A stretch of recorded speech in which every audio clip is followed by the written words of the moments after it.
The game starts simultaneously in the hands of the designers and then in the hands of the writers, Amy specifically. And so they're kind of in parallel. Amy's writing the story and the designers are designing levels. So sometimes a level is designed long before we have any clue what the story is. It's a very creative environment, and I think in all creative environments you can't just start 2 years before the project is supposed to be released and say, okay, here's a blueprint of what it's supposed to be. Everyone go off, do their thing, and then we'll meet back here in 2 years and it will be perfect. No, no, no. That's not how it works. One of the things that we wanted to do for this project was to improve the way that the artists could work with the engine.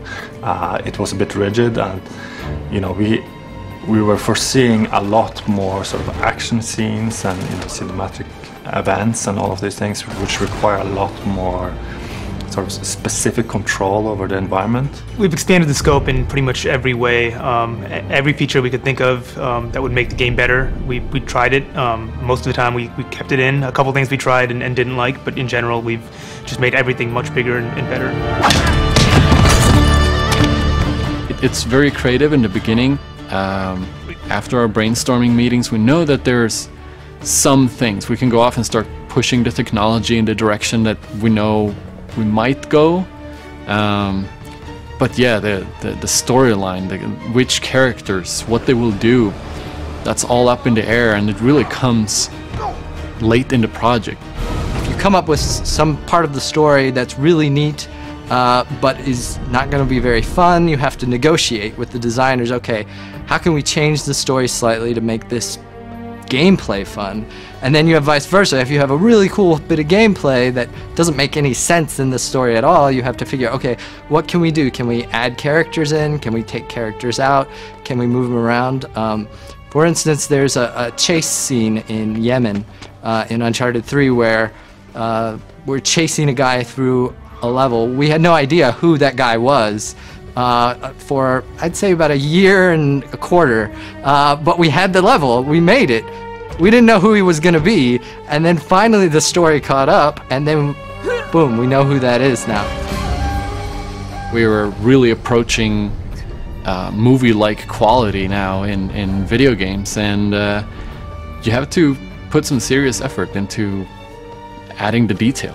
One of the main focuses is obviously characters. Our whole game is about characters and making sure that we can really deliver the environment and the storytelling that Amy and all of our designers want to portray in the game. We need to facilitate that somehow, and that is pushing the boundaries for how we do character animation, pushing the boundaries of grounding in the environment, things we didn't have in Uncharted 2 that just adds that little extra believability to the game. For example, if you're running really fast into a corridor with a 90-degree turn, you don't just happily take the corner, you actually kind of struggle, you touch the wall maybe to push yourself forward.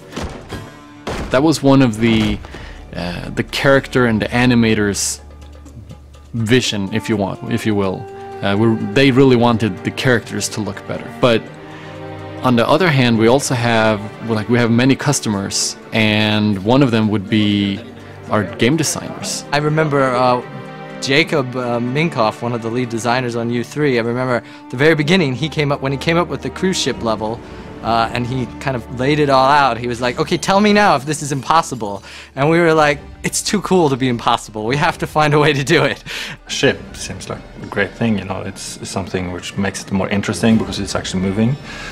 So when you climb on a boat, it's quite different from climbing on a solid structure. The biggest change for us in terms of graphics was that now you're talking about the whole group of things that is together, moving together. So essentially they're levels that are strung together, and the whole level is moving. It's not individual object, it's a level that is moving. And we didn't have that before, so we needed to implement that. We had technological challenges for almost every single level. The burning and collapsing building while you're in it. The cruise ship that is actually being driven by huge enormous waves to rotate an environment 90 degrees and have the character and the objects and everything still work, and now you're walking on like the side of the environment instead of the floor, it's not something that's trivially accomplished. Like for instance, the water pouring down the hallways, we tried a bunch of different things. Our original plan was to do it using like some sort of real-time physics stuff, and then we tried offline physics, and then we went back to real-time, and then we finally came up with animating offline physics simulations and then bringing them into the game and then mixing them with different real-time physics at the same time, kind of a hybrid approach. And all of that stuff we kept failing over and over until we finally figured it out. That's how almost all of the stuff gets in the game. We fail about 100 times and then we get one, we finally figure it out, and then it's it. There's a spark in everyone to create something, and give them enough things to play with, they'll create something awesome. We love our open floor plan, the ability for everybody to hear what's going on just by sitting down. Just if you're working normally, you will hear everything that's going on around you, which is awesome.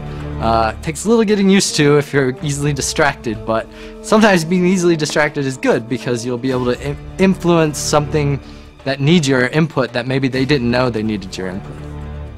It is so fulfilling walking away and saying, you know what, that game we made, it wasn't just, which we hope obviously well received by our fans, but it was fun to make.